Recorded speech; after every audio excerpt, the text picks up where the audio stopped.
नमस्कार, ये आकाशवाणी है। अभी आप अनुज कुमार शर्मा से समाचार सुनेंगे।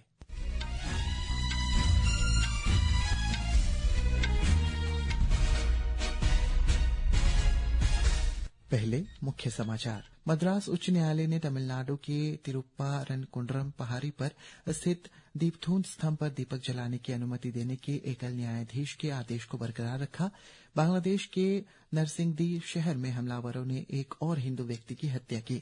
शिक्षा मंत्री धर्मेंद्र प्रधान ने देश की 5 शास्त्रीय भाषाओं को प्रतिनिधित्व करने वाली 55 दुर्लभ और बहुमूल्य साहित्यिक कृतियों का विमोचन किया।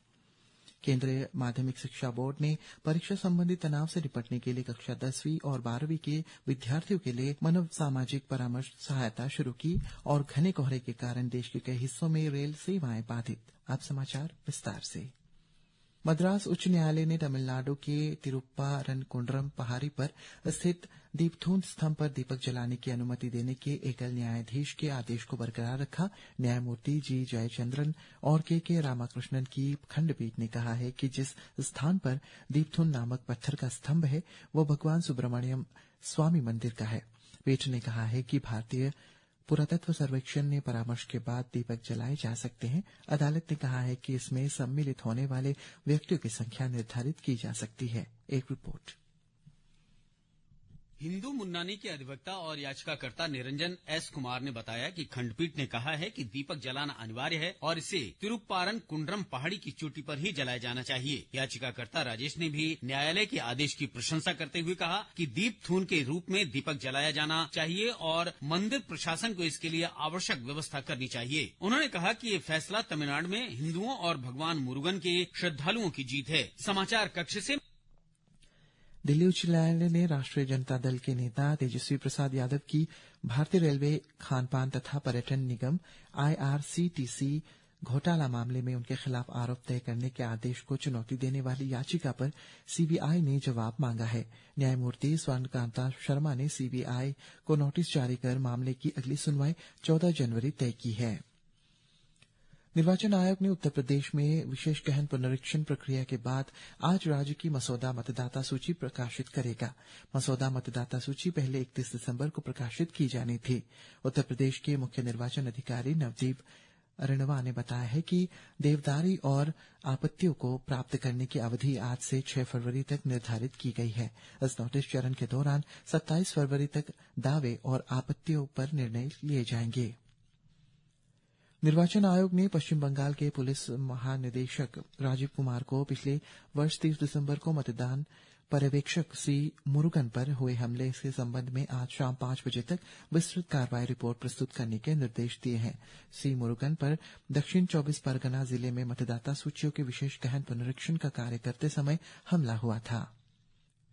बांग्लादेश के नरसिंगदी शहर में अज्ञात हमलावरों ने एक 40 वर्षीय हिंदू व्यक्ति की धारदार हथियार से हत्या कर दी है। नरसिंगदी जिले में किराना व्यापारी मोनी चक्रवर्ती की हत्या से पूरे बांग्लादेश में भय और आक्रोश बढ़ गया है। मोनी की हत्या थोड़े ही समय में इस तरह की चौथी घटना है।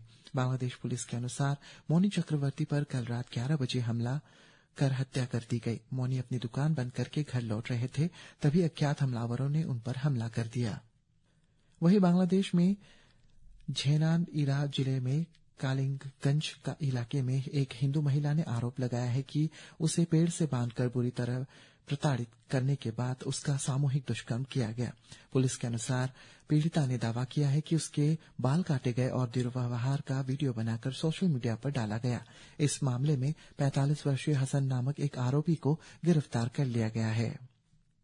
शिक्षा मंत्री धर्मेंद्र प्रधान ने आज देश की 5 शास्त्रीय भाषाओं तमिलनाडु, तेलुगु, मलयालम, कन्नड़ और ओडिया की 55 दुर्लभ साहित्यिक कृतियों का विमोचन किया। इस पुस्तकों का प्रकाशन केंद्रीय भारतीय भाषा संस्थान द्वारा किया गया है। नई दिल्ली में पत्रकारों से बातचीत में श्री प्रधान ने कहा है कि भारतीय भाषाएं समाज को एकजुट करती है।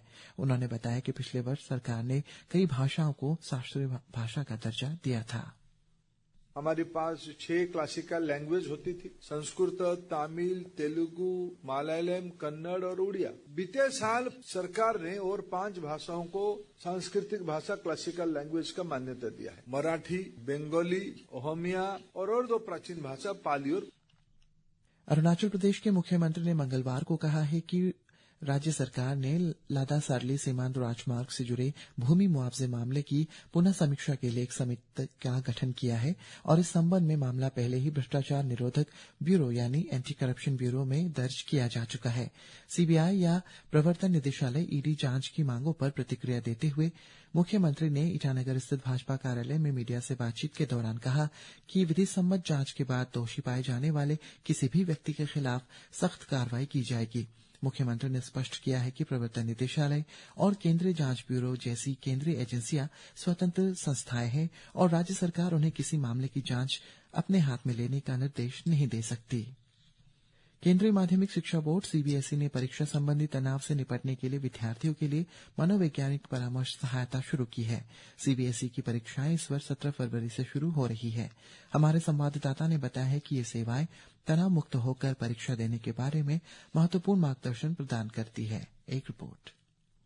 कक्षा 10वीं और 12वीं के परीक्षार्थियों के लिए निःशुल्क परामर्श इस वर्ष 1 जून तक जारी रहेगा। विद्यार्थी टोल फ्री नंबर 1800118004 पर हिंदी और अंग्रेजी में 24 घंटे सहायता प्राप्त कर सकते हैं। ये सेवा तनाव मुक्त तैयारी, प्रभावी समय और तनाव प्रबंधन, अक्सर पूछे जाने वाले प्रश्नों के उत्तर के बारे में मार्गदर्शन प्रदान करती है। इस सेवा के अंतर्गत विद्यार्थियों और अभिभावकों को सीबीएसई से संबद्ध विद्यालयों के प्रधानाचार्यों, परामर्शदाताओं, विशेष शिक्षकों और योग्य मनोवैज्ञानिकों सहित 73 प्रशिक्षित पेशेवर सहायता प्रदान करेंगे। दीपेंद्र की रिपोर्ट के साथ समाचार।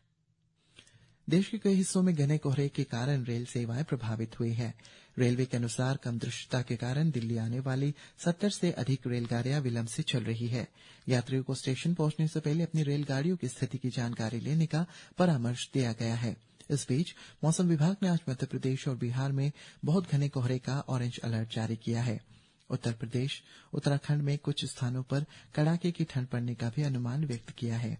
इधर ईटानगर मौसम विभाग ने अरुणाचल प्रदेश के 5 जिलों east Siang, lower Dibang valley, Lohit, Namsai और चांगलांग के लिए अगले 24 घंटों में अलग अलग स्थानों पर घना कोहरा छाये रहने का येलो अलर्ट जारी किया है।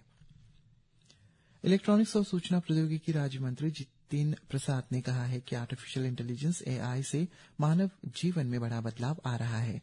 श्री प्रसाद ने जयपुर में क्षेत्रीय एआई इम्पैक्ट सम्मेलन 2026 को संबोधित करते हुए ये बात कही।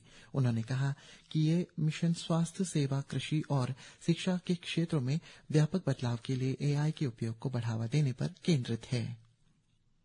अब हर हाथ में गांव-गांव तक लोगों के पास मोबाइल फोन हो गया है। उसी तरीके से आर्टिफिशियल इंटेलिजेंस भी इतनी तेजी से हम लोगों की जिंदगी में आने वाला है और आ गया है जिसकी आप कल्पना भी नहीं कर सकते। इससे उत्पादन बढ़ेगा, रोजगार बढ़ेगा, देश की उन्नति होगी। एआई इंडिया मिशन 10,000 करोड़ का निवेश भी इसमें किया है, जिसके तहत कृषि, स्वास्थ्य, शिक्षा, वातावरण, एनवायरमेंट, क्लाइमेट चेंज, तमाम ऐसी चीजें हैं जो प्राथमिकता में रखी जाएंगी। उपभोक्ता कार्य, खाद्य और सार्वजनिक वितरण मंत्री प्रहलाद जोशी ने कहा है कि भारतीय मानक ब्यूरो केवल एक संस्था नहीं बल्कि एक सशक्त विरासत है जिसने राष्ट्र के विकास पथ को दिशा दी। वे नई दिल्ली में ब्यूरो के 79वें स्थापना दिवस पर कार्यक्रम को संबोधित कर रहे थे। वाणिज्य और उद्योग मंत्री पीयूष गोयल ने आज नई दिल्ली में पोषण सुरक्षा और कुपोषण निवारण में कॉर्पोरेट सामाजिक दायित्व की भूमिका पर आयोजित सम्मेलन का उद्घाटन किया। श्री गोयल ने कहा है कि गर्भावस्था के दौरान उचित पोषण सुनिश्चित करके कुपोषण रोका जा सकता है। और अंत में मुख्य समाचार एक बार फिर। मद्रास उच्च न्यायालय ने तमिलनाडु के तिरुप्पारनकुंड्रम पहाड़ी पर स्थित दीपथून स्तंभ पर दीपक जलाने की अनुमति देने के एकल न्यायाधीश के आदेश को बरकरार रखा। बांग्लादेश के नरसिंहदी शहर में हमलावरों ने एक और हिंदू व्यक्ति की हत्या की। शिक्षा मंत्री धर्मेंद्र प्रधान ने देश की 5 शास्त्रीय भाषाओं को प्रतिनिधित्व करने वाली 55 दुर्लभ और बहुमूल्य साहित्यिक कृतियों का विमोचन किया। केंद्रीय माध्यमिक शिक्षा बोर्ड ने परीक्षा संबंधी तनाव से निपटने के लिए कक्षा 10वीं और 12वीं के विद्यार्थियों के लिए मनव सामाजिक परामर्श सहायता शुरू की और घने कोहरे के कारण देश के कई हिस्सों में रेल सेवाएं बाधित। इसी के साथ ये समाचार बुलेटिन समाप्त हुआ। नमस्कार।